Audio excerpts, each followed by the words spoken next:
Maido! Hi there, Japan fans! In today's show, we're going to talk about heroes.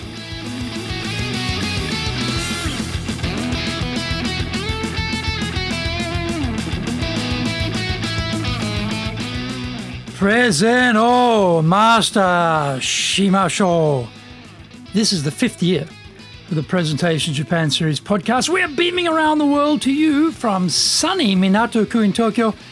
I'm your host, Dr. Greg Story, your corporate coaching and training guide committed to your success, the president of Dale Carnegie Training Tokyo, Japan, and the 3-time best-selling author of Japan Sales Mastery, Japan Business Mastery, and Japan Presentations Mastery. My new book, in Japanese, Za Eigyo, is now available on Amazon.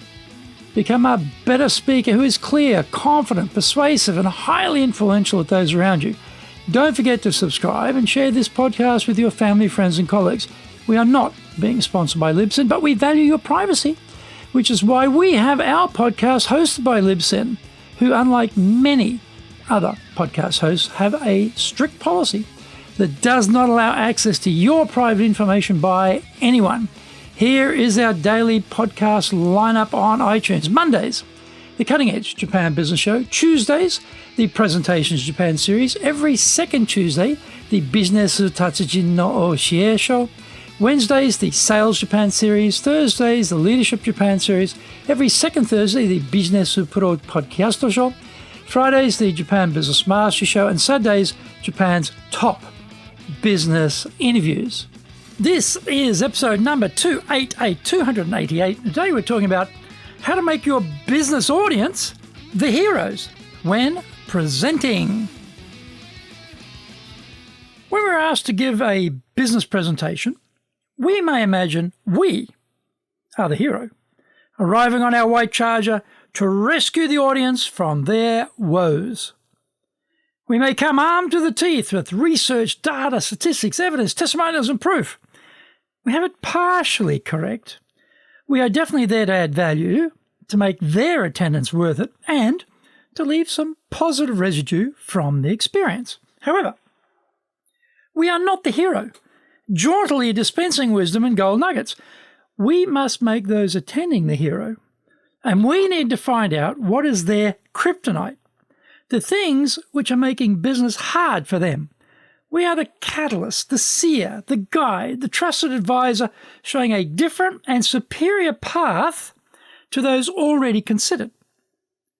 Once we know their issues, we can fix on our purpose, determine our central message to give them help in their work. We probably have a lot of good ideas for them, but we have limited time for our talk. So we need to refine the message down to something we can get through in about 40 minutes. We have some central aims in the talk. Firstly, we have to find ways to connect with them.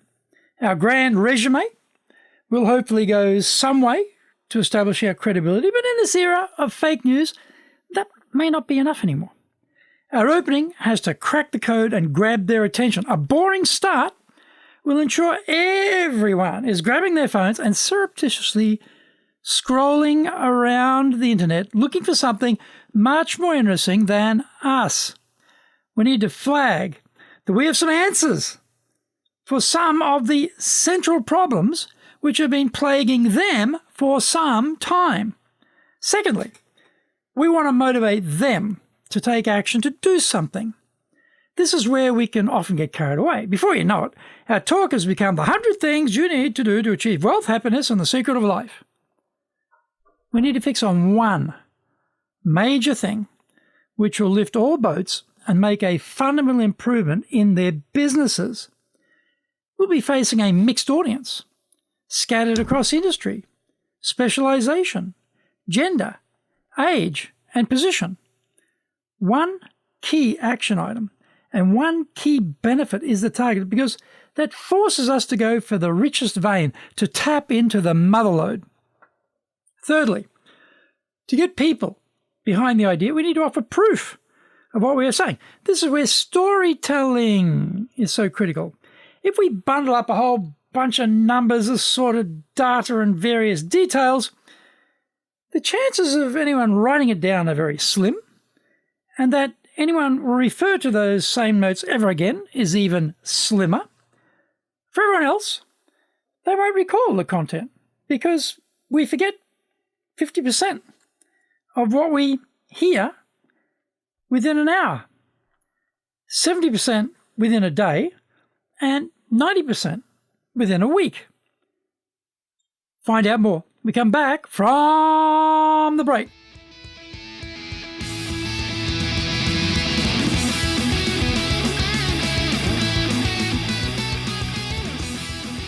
Our show today is brought to you by our public programs, but we also do custom-made in-house classes. Now, we do them in our super safe classroom, we do them live online, and we do them in Japanese, and we do them in English. Our show today is being brought to you by, on the 13th of May, we'll have our course previews. On the 18th of May, we're doing the Dale Carnegie course, and on the 19th and 20th of May, we'll be doing high-impact presentations. Check out our website at www.dale, D-A-L-E, hyphen, Carnegie, C-A-R-N-E-G-I-E, .co.jp. Lots and lots of value for you there. Now, to do better in Japan, email me at greg.story@dalecarnegie.com. Get my best-selling books, Japan Sales Mastery, that's the Bible for selling in Japan, and Japan Business Mastery, and my new book, Japan Presentations Mastery. If you like learning by watching videos, there are over 1,000 there for you at Tokyo, Japan, Dale Carnegie TV on YouTube. We release 3 TV shows every week on YouTube. The Cutting Edge Japan Business Show, which is the premier business show in Japan, comes out Mondays. Fridays, the Japan Business Mastery Show, and Saturdays, Japan's top business interviews, where I interview leaders in Japan from SMEs all the way up to the corporate captains of industry on one topic, leading in Japan. Every second Thursday, we release the Business Pro Television Show. Don't forget, you can email me at greg.story@dalecarnegie.com.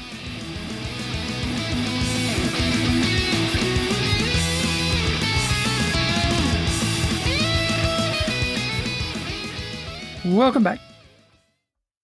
We tend to remember the stories we heard in presentations we've attended if they were told well. There should be a central figure, the main character, and we tell the story of what happened to them. If we're trying to make a key point, then the main character can become a proxy, an avatar for those in the audience. The hero of the story is just like them, and they can identify with the hero's situation. Next, we need to add in some tension. We want to create some conflict to underline the struggle our hero is going through and which the audience is going through too. For this purpose, we need the baddie and the winter is coming scenario of impending doom unless we do something right now. COVID-19, for example, would fit the bill for the common evil negatively impacting our businesses. We tell the story of some action taken by our hero, who looks very similar to our audience, and what was the result of the action they took that kept them from going off the precipice to their destruction. When we tell this story, it needs to be graphic in order for it to resonate. We need to transport the audience to the scene, the season, introduce the different characters involved while outlining the plot of what happened. For example, if there is a CFO in this story, we can't just say, Suzuki was a CFO. We need to flesh it out more and make it more relatable. We can say, the CFO, Suzuki, looked a very worried woman. Her face was lined with worry, and you could sense the high levels of stress the low revenue numbers were generating. Each main character needs a small bio involving some emotion so that we can connect and empathize with them.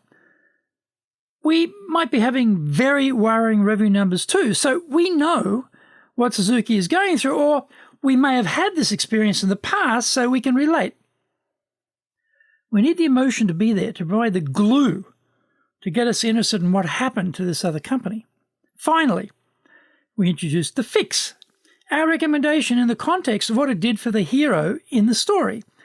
We set the scene for what success looks like, and this is appealing to the audience because this is what they are seeking too. They've identified with the hero's dilemma, and the audience will also identify with the solution. The more we can have the audience identify with the hero in the story, the more likely they are to receive the lessons we are recommending through the medium of the example we are outlining. Our purpose was to impart some recommendation, and this is one powerful way to get an audience to adopt what we are saying.